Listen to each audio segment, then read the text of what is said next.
All right, hello, introduction to literature students. I am making this video to introduce to you our second project of the session, and for some of you who are only taking one session with me, you're the last project of the course. So congrats for getting this far if this is your one and only session of literature. So for project number 2, we are going to be writing our own found poems using the base poem Harlem by Langston Hughes.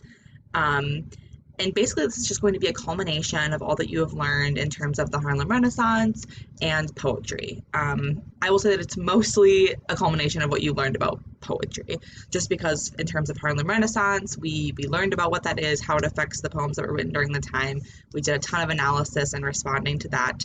And this is more like the creative poem writing part of it, where you get to use kind of what you've learned about poetry overall to write your own poem.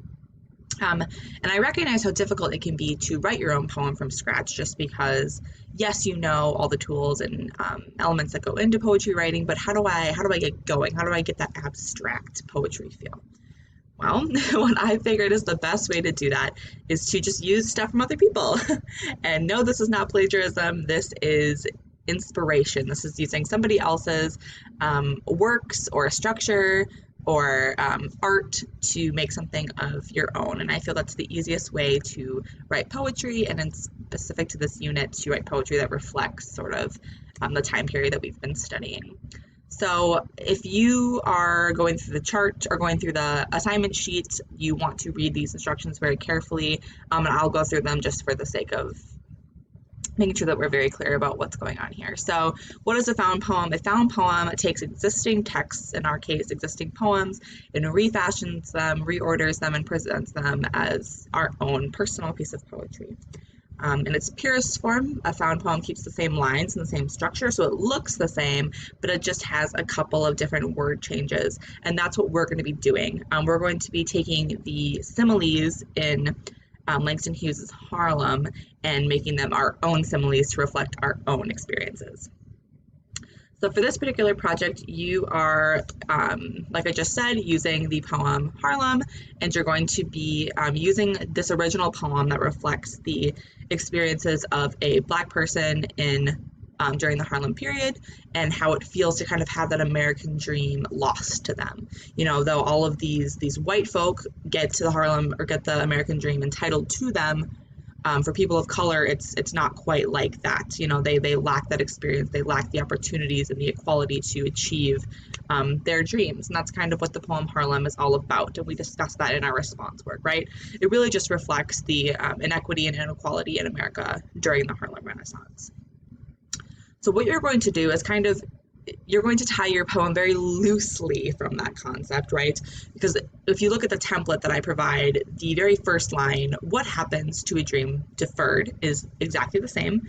So you are going to be talking about a time in your life where you had a dream or a goal or a desire that didn't quite come true, for a variety of reasons. Maybe because you were just straight up rejected, maybe because your needs were continuously ignored by the people around you, or maybe just because you didn't quite get there because of your own reasons. It doesn't really matter how it happened, because the similes in this poem are going to work no matter what if you're talking about a dream that you didn't fulfill. And the theme of the poem, just like the theme of the poem for Langston Hughes is how he felt as a Black person in America, the theme for your poem is going to be how you felt when you weren't able to achieve your dream or goal or desire, right? So, like I said, the first line is the same, but the rest of the poem is written in blanks, because all of Langston Hughes' similes are going to become your own similes. So if you remember the poem, he refers to his dream as a raisin, a sore, rotten meat, and syrup. So those are kind of the 4 similes that make up the body of the poem, and then he ends it by saying, or does it explode? And we know by reflecting back on our reading responses that that's kind of representing, like, what are Black people to do when their dreams keep getting pushed off? And that represents rioting. So you're going to do the very same thing, except you're talking about your failed dream, goal, or desire, and that's what you're going to write about. So that's the main instructions. That's pretty vague. It makes it a little easier if you look at the poem next to the template that you're going to be writing in, and that's the second step of your assignment today. Really look and reflect on what the original poem looks like and what Hughes is getting at, and then how you're going to use his poem to write your own. So I'm not going to read this to you because you probably read it a million times. as we analyzed it a couple of times this week, but here's the poem that Langston Hughes wrote, and then here's the template that you will be writing in. So you'll notice that the very first line is the same. What happens to a dream deferred? Deferred, again, defined means put off, constantly ignored, or kind of deprioritized. So what happens when your dream essentially isn't coming true? And when it refers to it, we're talking about the dream. In the template, I actually write in the dream several times so I can just make very clear to you that's what you're talking about. You're talking about the dream being compared to various things. So as Hughes refers to the dream as a raisin, drying up, like a sword festering, and like rotten meat stinking over time, right?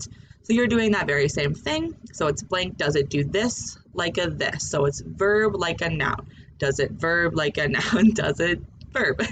So, and I made that very clear in the template, what types of words are supposed to go in there.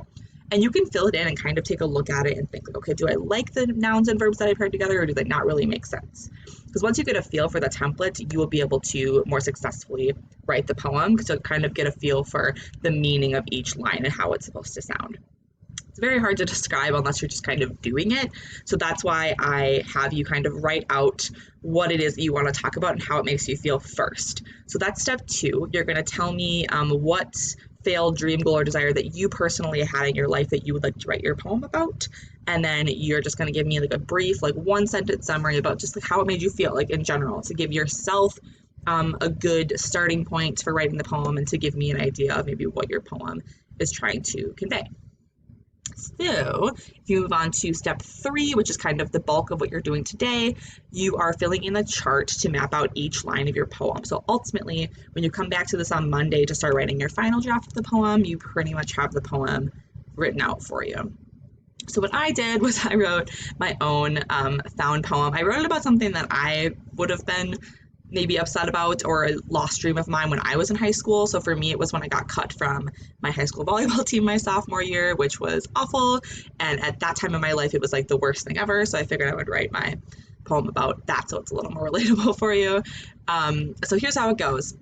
To give you a preface, if I were to fill in this portion of the assignment, I would say my lost dream was getting cut from the volleyball team. It made me feel like my high school career was over and that I had nothing to really pursue or work toward anymore, because that one thing that had consumed my life for so long wasn't going to be in my life anymore. So here's what I wrote. I said, what happens to a dream deferred? Does it smack you like an overhand serve, or roast like sand in the sun and then burn? Does it sting like ripped skin, or heal slowly and rebuild like a broken shin? Maybe it just wears down like an overused pair of knee pads. Or does it simply ruin the life you had planned? So as you can see, the rhyming is super loose in my poem. You don't have to make the rhymes like sharp rhymes. They can be like kind of like, it just sounds generally the same sort of rhymes, or you don't have to rhyme at all. It's harder for you to try to make it rhyme. Don't make it rhyme. That's not the point. Right? So kind of the main point of my poem is like, does it burn over time? Does it hit you really hard and hurt right away? Or does it kind of hurt over the course of my sophomore year? Or really, does it kind of just ruin the plan that I had in my head, but actually I can kind of go forward and pursue something different? And that's kind of what I ended up doing. I ended up doing theater, and I got into debate and politics and things like that in high school. So really, the dream that I had originally planned was kind of just stalled, and I could come up with a new dream. So that's the theme of my poem, is that I thought it was going to ruin my high school career, but it ended up not really ruining my high school career. So for you, it's important that you think of, first of all, what is this dream that is being canceled out of your life? And second, are you going to dwell on how awful it is, or are you going to kind of talk about how it made you hopeful, or something entirely different? The point of this is just having that clear concept and that clear theme that you want to convey. And you'll do that by filling out the chart. So when you start drafting your own poem, you're just going to put like an emotion in here. So you're going to fill in 7 emotions right in these boxes. So just one word emotions. And then you're going to convey that emotion using the lines in your poem. So you'll notice the dream, verb, like a noun. So you could say the dream runs like a cheetah. That doesn't really apply to the theme of our poem, but you could say the dream dwells like a this is why I don't come up with ideas on the spot. We'll go to mine. Does it smack you like an overhand serve, right? So does it hit you hard and fast like a serve, right? Or does it kind of roast over time? That was the original example that I gave. So you're conveying an emotion with a simile. Just go ahead and give it a go. I know it probably seems really difficult right now, but if you put in just the verbs and the nouns, and try to kind of make them work, once you go in to do your final draft, it will make a lot more sense when you try to actually write the poem. The whole point of this is just to get an idea of how this poem should feel and the ideas that have to go into it. So again, each line conveys an emotion or a point, and you're doing that by saying a noun does this in this way. So once you get this done to the best of your ability, I will give you feedback. I will help you to make it where it needs to be. But after that, and after you get your feedback, you'll write your actual poem on Monday, and the session will end on Tuesday. So that is when this will be due. Like I mentioned in the assignment, a little description, this isn't a super lengthy day after day project. Obviously, it's just writing a poem, but it does take a lot of thought. And like I mentioned, it's pretty difficult to wrap your head around. But like I said, once you get the feel for it, it should be totally fine. And I really look forward to seeing what you come up with and what your dreams and desires that didn't quite come to fruition are. So I look forward to seeing what you write, and this little rough drafts chart will be due at the end of the day today. Please message me if you have any questions.